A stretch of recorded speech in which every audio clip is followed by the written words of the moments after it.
Hi guys, welcome to another episode of Rock Bottom Airsoft. It's good to see you again. If it's your first time here, then as always, it is good to see you and I hope you're going to stick around. Okay, well, welcome to our midweek video.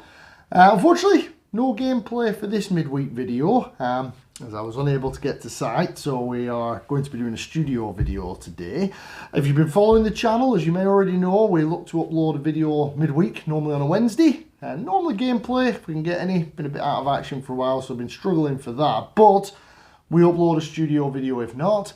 And every weekend on a Saturday normally, I will look to upload a studio video where we discuss everything Airsoft, all things related to Airsoft, tech, gear reviews, replica reviews, you name it. We try and cover it here from a more affordable slant in our great game of Airsoft.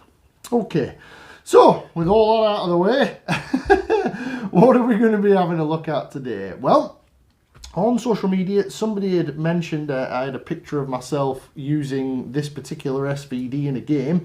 They asked if I could do an overview of this particular replica, with a view to if you were thinking of getting one yourself, or just in general to see and have a look and see what we think of it. So what have we got in front of us here? Well, this is an A&K SVD. This is the spring version. A&K also do an AEG version, and there are lots of other companies that also do an AEG version, but this particular one is spring powered. So I think what we'll do is, as we always do in these types of video, we'll have a quick look around the replica, see what we think, see how it looks, see if it tickles your fancy, and then we'll have a quick chat about it. So let's have a look around it.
Okay guys, well there we go, we've had a quick nosy around the replica to see what we think.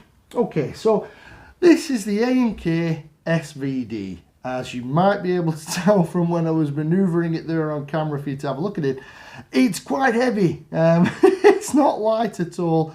It's a full metal replica. The only polymer components we have is the handguard and the stock in this case. There are options for wooden handguards and wooden stocks, so you know that option is there for you.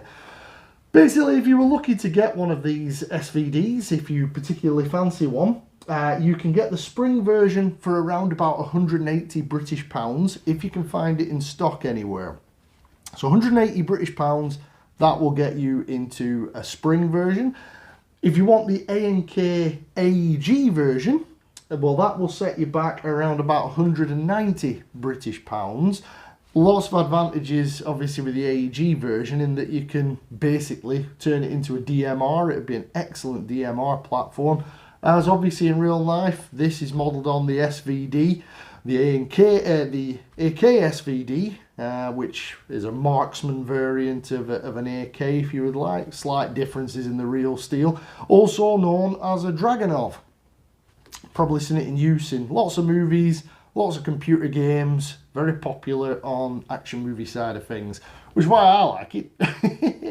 And it's a little bit different for in use as a sniper role or DMR role. If you're playing woodland games like myself, it certainly looks the part, and it's certainly a replica that turns heads. I've noticed that you don't see many of these on site, so it's a little bit of a rare bird to see in game.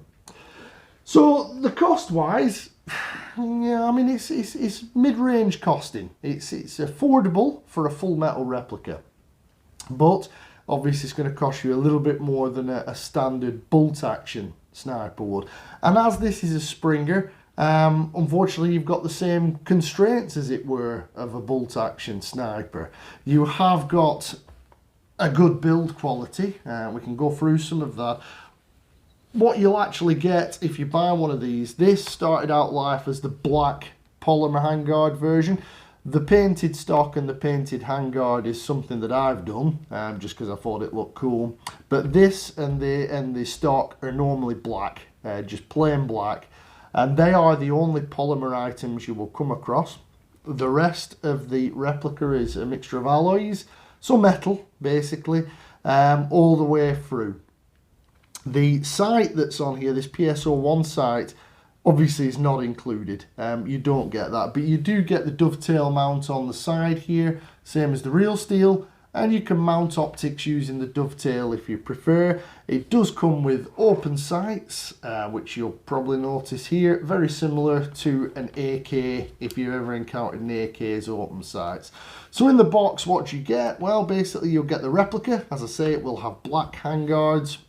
It'll have the open sights but no optics. And you will also get one high cap metal magazine. So this is also made of metal. Obviously they don't come camouflage like this, they're just plain black. Again, I've sprayed this for my own needs. And these hold around about 200 BBs, which is quite a lot.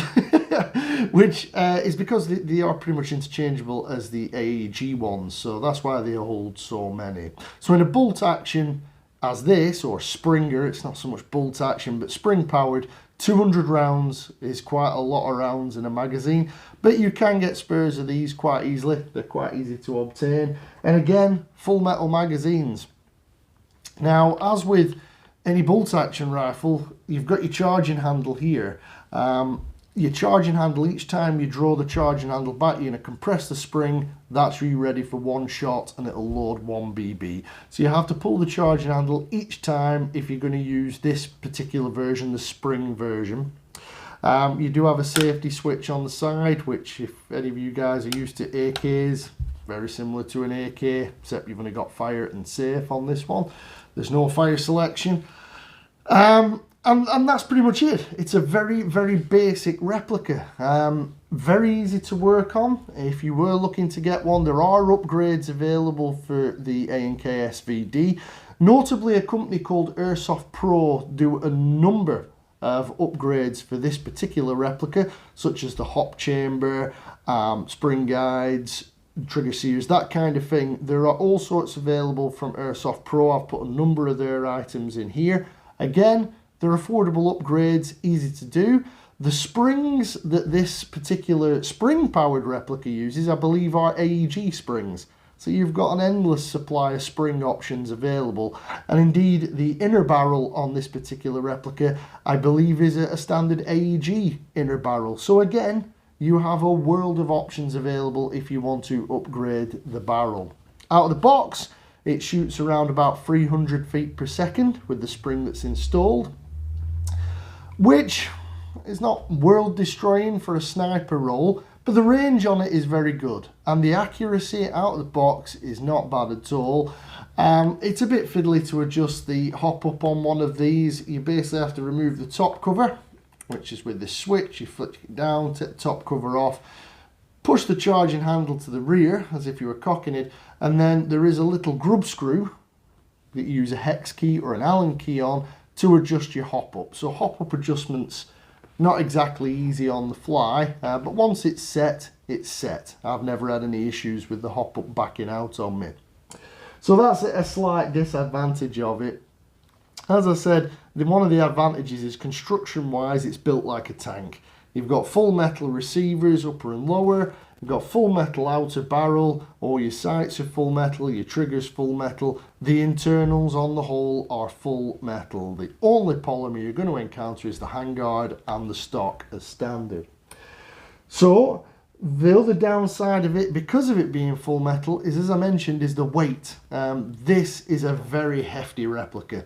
Around about 3 kilograms, I think, is the weight of it without a magazine in, and it is really heavy. Balance-wise, the weight is more towards the back of the replica, back to mid, and it is really long. As you can probably see, I am struggling to get this on camera. To get the whole thing on there, so it is really heavy. When you sling it, again, it is really heavy. If you're wanting to put a bipod on this, I've tried to get hold of an official style or replica SVD bipod which mounts here on the real steel. I can't find a replica or real steel bipod anywhere to fit this, so I basically modified and fitted a bit of rail to the handguard and attach a bipod there. The bipod on this is one of the few replicas I do use it on, with it being so heavy. It is a very cumbersome replica, and I'm not a small person. So it is something to be aware of if you're looking at one of these. To charge the replica is not easy. It does take a bit of strength to draw the charging handle back, ready for a shot. So that is also something to be aware of. I think if I was going to get another one of these, which I do fancy at some point, I would possibly go for an AEG variant. There are a number of different AEG variants. I think Cyma make one. I know that A&K, as we mentioned, do an AEG version, and I think there are other manufacturers that also do AEG variants of this replica. So as a whole, accuracy, not bad at all. As standard, you're going to be about the range of a halfway decent AEG, but upgrades, not difficult.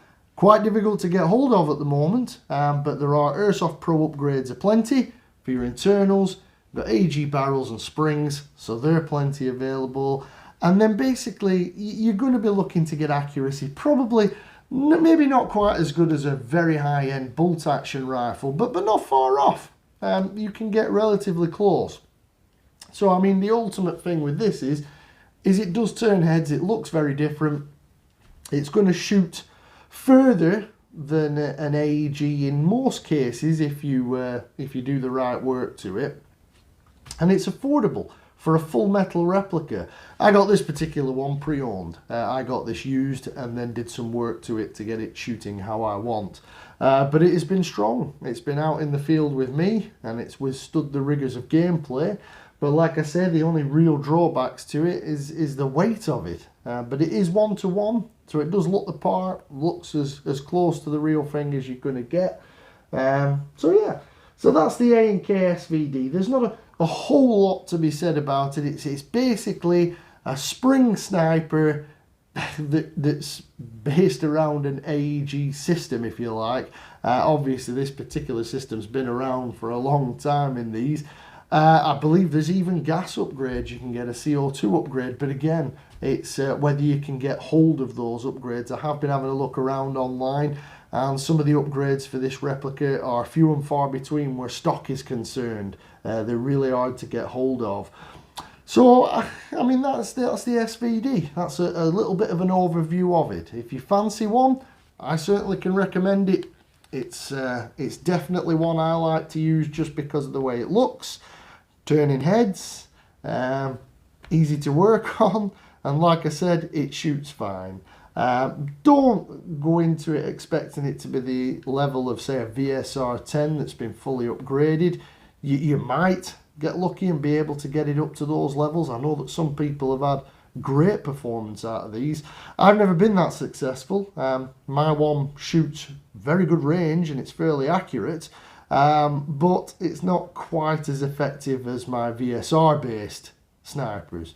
But again, it certainly looks, to me anyway, it looks a lot nicer than my VSR based snipers. So if you fancy an affordable spring sniper rifle that looks a little bit different and definitely looks the part, then this could be an option for you. As I say, 180 British pounds is going to get you full steel, looking exactly like the real thing. If you're going to get optics for it, then remember it is side mount. I believe they do replica PSO1 sights. which again aren't the most affordable sights in the world, but there are options for sights there, so you can put a sight on it, or you could run it with the open sights, whichever you prefer. But that's basically it, a very basic spring powered sniper rifle which you can get in AEG form. If you are thinking of getting one of these and don't like the idea of having to rack the bolt each time, which it is very difficult to rack, it's not easy, then I would suggest maybe having a look at the AEG variant, because obviously you don't have any bolt racking issues on that one. It's an electric gun. You've obviously going to look at more options for upgrades on an electric version, because you'll have to go down the DMR route if you want to get the range that you'll be able to get with this Springer. Because obviously with the Springer, you basically just look at putting in a heavier spring, better hop chamber, better barrel, which is an AG barrel, and you're pretty much there, guys, to be honest. It'll shoot pretty straight after you do that, which is much more affordable than making a DMR. But just remember, you are stuck with the straight pull bolt, albeit easier than a normal bolty, but effectively it's a single shot sniper rifle. So I hope you enjoyed that short overview of my A&K SVD and the A&K SVD in general. If you have any questions about the SVD or about Airsoft in general, or any questions for me, then don't hesitate to drop a comment below. I will always respond to comments. I might not get back to you straight away, but I will get back to you as quick as I possibly can. And if you would like more content from me, then you can find Rock Bottom Airsoft on Facebook and Instagram. There's photos and discussions and things on there. And overall, if you're enjoying my series of videos, then please do subscribe to the channel. That way you won't miss any of my uploads. And if you enjoyed this video, then please do drop a like on it. But apart from that, this has been the A&K SVD out of my collection. I really hope you enjoyed the video, and thank you very much for watching. I will see you in the next one.